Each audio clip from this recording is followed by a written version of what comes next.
Pai do Senhor, meus queridos irmãos, estamos chegando já ao final da nossa disciplina, né? E hoje a gente vamos falar sobre a última parte do nosso estudo bíblico, né? Só que vamos voltar ao nosso assunto anterior, que era o milênio, né? Só para deixar mais claro como será o milênio, né?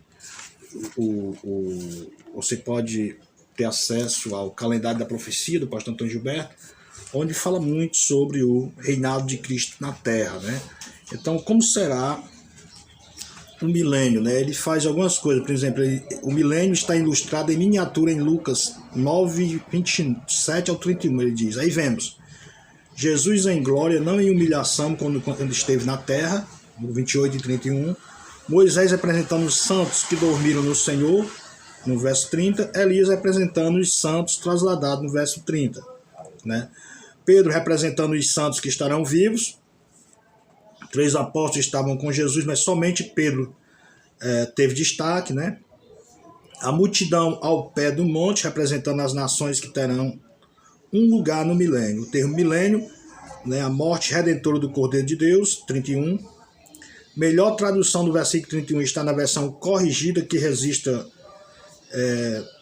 morte de Jesus em lugar de partida, como está na versão atualizada. O termo original é êxodos, tom de êxodo, que no caso de Jesus é uma referência à sua morte, como mostra o contexto do versículo 31. Então, é essa a parte que ele fala sobre a ilustração do milênio em 9, 27 ao 31 de Lucas, né? O milênio é a última dispensação concernente à humanidade. Ele vai falar também. O milênio, né, será uma teocracia, isto é, Cristo reinará diretamente através de seus representantes na Terra, né? As classes de povos participantes do milênio serão os crentes glorificados, né? Como vai ser esse negócio dos crentes glorificados no milênio? Os crentes glorificados, que consiste dos salvos do Antigo Testamento, do Novo Testamento, a igreja dos oriundos da tribulação, né? No estado glorificado, os salvos não serão limitados à terra, terão o constante privilégio de acesso ao trono do Pai no céu, onde estiveram antes da ressurreição, né? Na terra estiveram antes de morrer ou de serem transladados no arrebatamento, é o que ele diz. Seus corpos ressurretos não serão limitados pelas coisas físicas como os mortais. Então, serão como os anjos, que por serem corpos espirituais não são limitados pela matéria, né? Nossos corpos serão apropriados para estarmos na terra e no céu. Então, nossos corpos tanto será apropriado para estarmos na terra como no céu, os corpos dos crentes glorificados. Isso tudo pode parecer fantasioso e inacreditável para nós hoje, neste corpo terreno, escreve o pastor Antônio Gilberto, apegado exclusivamente à terra, mas basta observar a vida de Jesus na terra após sua ressurreição, né? Ele passou 40 dias entre os seus em estado glorificado. Junto ao seu túmulo, ele foi reconhecido pela voz de Maria Madalena, né? Estando entre os homens, seu corpo era tão semelhante ao de um homem comum que os 2 de seus discípulos no caminho de Emaús nada demais notaram até o momento em que ele desapareceu de vez da presença deles. Ele, ressurreto, entrava e saía das salas fechadas sem ser preciso abri-las, né? Os povos naturais no milênio, em estado físico normal, vivendo na terra, a saber, os judeus salvos, saídos da grande tribulação, os gentios poupados do julgamento das nações e o povo nascido durante o próprio milênio. Então, o pessoal que vão fazer parte do milênio, né? A igreja, né? Em corpo glorificado, que o pastor Antônio Gilberto está dizendo, tanto faz estar aqui na terra como no céu. É o hino 3 da harpa cristã, né? Que diz assim, nesse tempo, céu e terra hão de ser a mesma grei, né? A mesma comunidade, né? Nesse tempo, céu e terra hão de ser a mesma grei, entoando aleluias ao meu rei, né? Diz o hino. Então, grei, sociedade, né? Rebanho, comunidade, né? Então, a igreja será isso. Já os povos naturais, que fazem parte do milênio, os remanescentes da grande tribulação, Isso é, os judeus salvos saídos da grande tribulação, os gentios poupados no julgamento das nações e o povo nascido durante o milênio. Durante o milênio vai nascer muita gente, né? O templo milenar vai ser reconstruído, Zacarias 6:12. Alguns sacrifícios e ofertas serão restaurados, observados por Israel com participação dos gentios. Os judeus possuirão toda a terra prometida, né? Os judeus, então, possuirão toda a terra prometida. Israel será uma bênção ao mundo. De Israel vai sair a lei, vai sair a justiça, né? Isaías 27:6. A santa cidade de Jerusalém celestial descerá e pairará nas alturas sobre a Jerusalém terrestre. Então, a Jerusalém celestial será tipo uma Jerusalém, aliás, um satélite, né, da Jerusalém terrestre, né? Então, meus irmãos, a igreja estará glorificada com Cristo nesse período. O conhecimento de Deus será universal. Então, quem rejeitar, rejeitará porque quer rejeitar, porque o conhecimento de Deus será universal. Isaías 11:19, Jeremias 31:14. Aliás, 31:34 diz isso, né? A piedade prevalecerá afinal entre as nações, né? Salmos 22:27, né? Uma vez que o povo quer se dar de bem, né? Mas naqueles dias haverá piedade entre os povos, né? No milênio, a impiedade, a incredulidade, a rebelião não serão tolerados, como no tempo da graça, né? Isaías 60:12. No milênio prevalecerá, afinal, pela autoridade, a presença de Cristo, a paz e a justiça entre as nações, Miqueias 4:3 e Zacarias 9:14. Uma coisa interessante também, que para mim, né, é que um rio fluirá do templo milenar, né, ou do templo milenial em Jerusalém. E há de ser que naquele dia os mortos destilarão mostos, né, e os outeiros manarão leite. Todos os rios de Judá estarão cheios de água. Sairá uma fonte da casa do Senhor e regará o vale de Sitim. Joel 3:18. Né? Então, o leito desse rio será coberto por terremoto no momento da revelação de Cristo, Zacarias 14:4. E dividir-se-á em dois, né, correndo um braço para o Mar Morto e o outro braço para o Mar Mediterrâneo, de Zacarias 14:8. O Mar Morto, onde atualmente nenhuma vida prolifera, terá muito peixe, né? Em outras palavras, suas águas serão transformadas. Ezequiel 47, do 8 ao 12. Então, haverá esse rio que nascerá debaixo do templo, né? E esse rio, ele correrá para o Negev, que é o sul de Israel, e quando chegar na altura do Negev, ele vai se dividir em dois braços. Um braço vai para o Mar Morto, onde vai ter vida, né? E o outro braço irá para o Mar Mediterrâneo, né? Ora, a vida humana será prolongada, Isaías 65:20 a gente já falou. Drogas como álcool, fumo e drogas em geral serão prescritos. Não haverá deformados, nem paralíticos e nem aleijados no milênio. Isaías 35, do 5 ao 6. Haverá muito mais luz, Isaías 30:26. Isso resultará em benefícios de muitos sentidos, incluirá clima, vegetação, certamente redundará em abundância de frutas, verduras, grãos e outros produtos mais nutrientes ao corpo, ou nutritivos, né? Outra fonte de saúde será o rio sanador, né, que fluirá de debaixo do templo, Ezequiel 47, do 12. Então, essas bênçãos todas, irmãos, será no milênio. A fertilidade do solo será maravilhosa, né? Amós 9:13 e 14 fala sobre isso. Os desertos desaparecerão. Os desertos no milênio desaparecerão. Isaías 35:1. Haverá muita abundância de água, Isaías 30:25. E onde tiver água, vocês sabem, né? A vida, né? Porque a água ela serve tanto para o reino mineral como para o reino animal. Então, onde tem água, tem vida, né? Onde tem vida, né, existe felicidade. Só lembrando aos irmãos que durante o milênio, Satanás estará preso no abismo, né? Satanás estará preso no abismo e não terá como vir perturbar, né, o reino de Cristo, que ele vai estar preso no abismo, né? Então, Satanás será preso. Mas no final desses 1000 anos, Satanás vai ser solto do poço do abismo. E daí vai ter a última grande guerra, né? A última grande guerra, como a gente já falou, a terceira guerra ou a última guerra, né? A última batalha, vamos dizer assim, né? A batalha final. Presta atenção no que diz o livro. No final do milênio, Satanás será solto, então ele seduzirá todos os reinos da terra a fim de saquear Jerusalém pela grande riqueza que foi acumulada no período do milênio. Riquezas que foram tributadas pelas nações da terra, Satanás enganará os homens com muita facilidade, pois esse é o seu ponto fraco, né?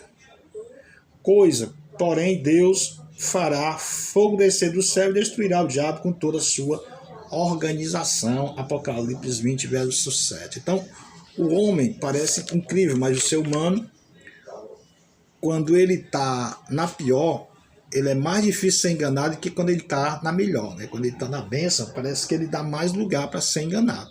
E o diabo aproveitará que vai ter uma fartura medonha, não vai ter falta de nada. E aqueles que nasceram durante o milênio, principalmente, não conhecerão o sofrimento que ele causou, né, à humanidade. Aliás, não sofreu, né? Na verdade, eles terão conhecimento, porque haverá pregadores, haverá o próprio Cristo, né? Mas o diabo terá uma certa facilidade para enganar o povo do milênio. Daí ele vai arregimentar muita gente com ele, muita gente ficará do lado dele. Então, o fogo descerá do céu, mas não destruirá apenas Satanás, também destruirá todo mundo que ele introduziu o pecado. Então aquele fogo será um fogo de purificação, né? Segundo Pedro 3,7, segundo Tessalonicenses 1,8, Isaías 31,9, 66 do 15 ao 16 fala sobre esse fogo. Somente aí é que será o fim do mundo, Apocalipse 20, verso 11. Pode conferir na Bíblia, né? Alguns textos será bom a gente conferir, porque pelo menos a gente não fica só falando e falando, né? Segundo Pedro, segundo Pedro 3,7, né? Ele diz: mas pela mesma palavra os céus e a terra e agora têm sido guardados para o fogo, reservado para o dia do juízo e da destruição dos homens ímpios. Então não somente aquele fogo destruirá toda a terra onde Satanás tem feito mal. Então aí é que será o fim chegará, né? E vi um grande trono branco e o que estava sentado sobre ele, de cuja presença fugiram a terra e o céu. Apocalipse 20, 11. Aí então é quando vem o juízo final. O vidente João tomara por empréstimo a cena de um tribunal para ensinar uma grande verdade espiritual no trocante ao juízo. O rei de todos e agora o juiz de todos, Deus aparece sentado e os culpados, os acusados, acham-se de pé diante dele. O trono dele parece isolado. Essa cena celestial não menciona qualquer presença de anjos ou hortos celestiais. Todos os olhos se fixarão diretamente sobre o trono. O vasto e retrilhado trono ocupa todo o espaço da visão. Os próprios céus e a terra não mais podem ser vistos, né? Ou porque deixaram realmente de existir. Em antecipação à nova criação, por causa da visão do grande trono branco, o resto da criação se tornaram como nada em comparação da infinita grandeza do trono, né? Então, o trono de Deus é infinito e aquilo ali foi uma visão maravilhosa para João, uma visão grandiosa, né? Então, o trono é grande, é de vastíssimas, né, dimensões, enchendo o campo inteiro de nossa visão, expulsa à vista todos os outros elementos, ameaça, deixa a mente atônita, né? Trata-se de um infinito julgamento do qual está o que é finito, o pecador. Então, um julgamento infinito diante do que é finito, que é o pecador. O trono é branco, né? Resplandece de pureza, de santidade divina. o que exige justiça, castigo, julgamento, purificação e retribuição. O trono de Deus é visto nesse novo aspecto, alguns inteiramente diversos de tudo quanto antes fora dito, tanto no Antigo quanto no Novo Testamento. Então aí começa o grande trono branco, né? Um trono, a visão do irmão João foi perfeita sobre esse trono, né? Esse trono que é maravilhoso, que é grandioso, né? Que é imensurável, e que João teve essa revelação. A gente tem que ver que foi uma revelação, né? E a revelação, Deus fala de acordo com a mente humana, né? Por quê? Porque a mente do homem é finita e a mente de Deus é infinita. Então ele tem que adaptar a nossa visão para a gente poder compreender. Então o juízo final, esse é o último juízo, será inflexível em sua justiça. Então o que temos agora à frente não é todo um processo de julgamento, mas a declaração de sentença divina contra aqueles que já foram declarados culpados. O grau de punição de cada um, entretanto, será determinado pelas suas obras. Apocalipse 20:17. Então nesse juízo, todos, assim como no juízo comum, né, já tem passado todas a fase do processo acusatório, a fase do processo de réu, aquela coisa toda já tem passado. Então aqui é só para receber a sentença, né? Então aqui é para receber o grau de punição. Assim como quando o cara vai ser julgado, né? Ele vai passar 8, 10, 20, 30 anos. Aqui é mais ou menos assim, né? Qual parte do inferno o cara vai ficar? Se é o lugar mais quente, o lugar menos quente, né? Não é bem assim uma coisa muito boa, não. Então, fugiram a terra e o céu. Provavelmente isso deve ser literalmente como o fim da antiga criação, de Apocalipse 21:1, 2 Pedro 3:12, né? Não se pode pensar em mera renovação por meio do fogo. Antes, o que é antigo desaparecerá de vez e uma criação inteiramente nova virá à existência. Então aqui é como se tudo que é atual, que é de hoje, ele vai desaparecer e Deus fará um novo céu e uma nova terra, ou uma nova criação, né? E essa nova criação é o que vai fazer sentido de agora em diante, a partir de ali, para toda a humanidade, né? Todos os salvos, né? Então, e não se achou lugar para eles. O que isso significa? O autor diz: em outras palavras, nenhum espaço será achado para a antiga criação, nem mesmo os antigos lugares celestiais. Quer dizer, até os lugares celestiais, novo céu também, né? Então, o céu atual vai passar. Então, a nova criação será exatamente isso. Algo total e radicalmente novo, né? E isso será precedido pelo colapso da antiga criação. Incluindo o julgamento final, o vidente João não se preocupou com argumentos razoáveis que expliquem a dificuldade de o trono existir em um vácuo. Não haverá mais nem céus e nem terra, onde se assentarão os que estiverem sendo julgados, porque parece que isso seria em um tribunal celeste, né? Então tudo isso, porém, está fora do lugar, pois João alude à renovação de tudo nos termos absolutos. Logo, após o julgamento do grande trono branco, a destruição do mal começará as eras intermináveis da eternidade. Então, até esse tempo, se computará as coisas pelo seu começo e pelo seu fim, mas de agora em diante se iniciará a eternidade futura, né? A eternidade começará, vamos dizer assim, a partir dali. Então, logo, será uma nova criação, será um novo céu, será uma nova terra, né? Então, tudo que vemos será destruído para uma renovação do novo. O novo ocupará o lugar do velho e o velho já não existirá mais, né? Então, será uma criação nova, né? Não sei como, não faço ideia, mas a mente do crente é muito, né, renovada nesse sentido de almejar algo que nunca viu, que nunca existiu, que nunca pensou em existir, mas que na verdade, pela fé, nós já contempla, né? Isso será o novo céu e a nova terra, em que há justiça, né, e paz, né? A Nova Jerusalém, ele dá um breve relato aqui da Nova Jerusalém, como é a Jerusalém, né? Assim como a antiga Jerusalém se tornará a capital da terra durante o milênio, né? Assim também agora no estado eterno haverá uma capital, a Nova Jerusalém, será a morada eterna dos salvos, e foi ela a verdadeira esperança de Abraão. Então, Hebreus 11, do 8 ao 10, fala sobre Jerusalém eterna, a cidade celestial chamada Jerusalém, como a verdadeira esperança de Abraão. Abraão esperou essa cidade. Hebreus 11, o que diz? Pela fé Abraão obedeceu quando foi chamado, partindo para um lugar que recebia por herança, e partiu sem saber para onde ia. Pela fé peregrinou na terra da promessa, como se fosse terra estrangeira, habitando em tendas com Isaque e Jacó, e veio com ele da mesma promessa. Porque ele esperava a cidade que tem fundamento, da qual Deus é o arquiteto e construtor. Então a cidade foi mostrada ao nosso irmão João quando ele estava na ilha de Pátimos. Então, meus irmãos, a cidade que foi mostrada a João, ele conta que viu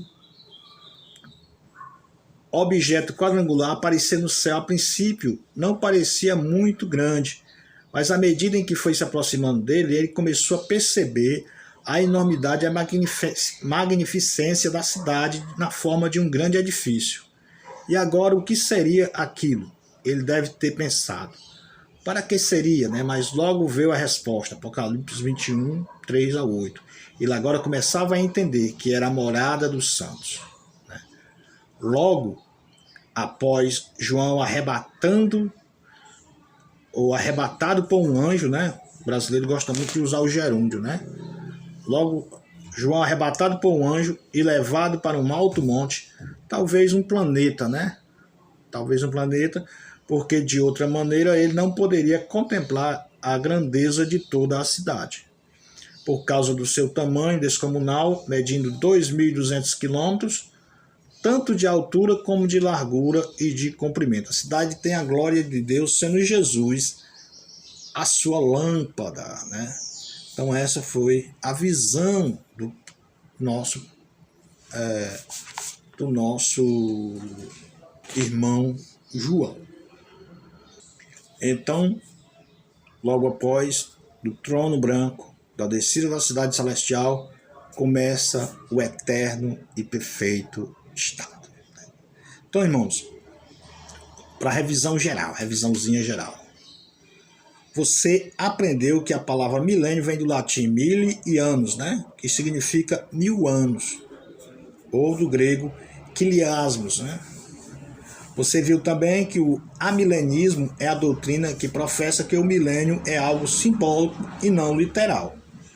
Vimos ainda que o pós-milenismo ensina que milênio não será diferente dos nossos dias, mas haverá apenas um aperfeiçoamento da humanidade mediante a multiplicação dos que hão de se converter.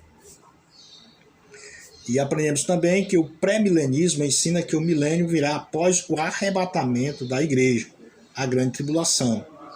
E a batalha do Armagedon, e que essa é a doutrina em que mais devemos confiar, porque tem grandes bases bíblicas. E vimos também que o milênio ocorrerá vários fatores que beneficiará grandiosamente a humanidade. Aprendemos também que Deus tem propósitos maravilhosos para a humanidade, né? No milênio. Estudamos também que a última grande guerra será do próprio Satanás contra Deus, e que ela ocorrerá no final do milênio. Vimos ainda que após a destruição final, Deus estabelecerá o juízo do grande trono branco, que é o juízo final para julgar todas as pessoas, né? Todas as pessoas, desde os dias de Caim até hoje, né? Até a destruição daqueles que vão cercar a cidade santa para destruir, então serão contados no juízo do trono branco.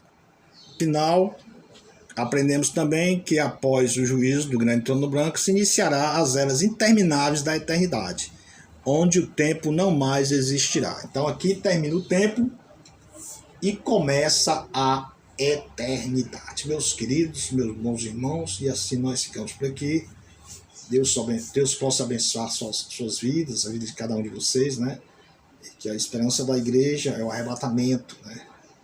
Para vivermos no eterno e perfeito estado com nosso Senhor e Salvador Jesus Cristo. Deus possa abençoar a todos vocês. e fiquemos atentos, né, ao som da trombeta de Deus. Amém.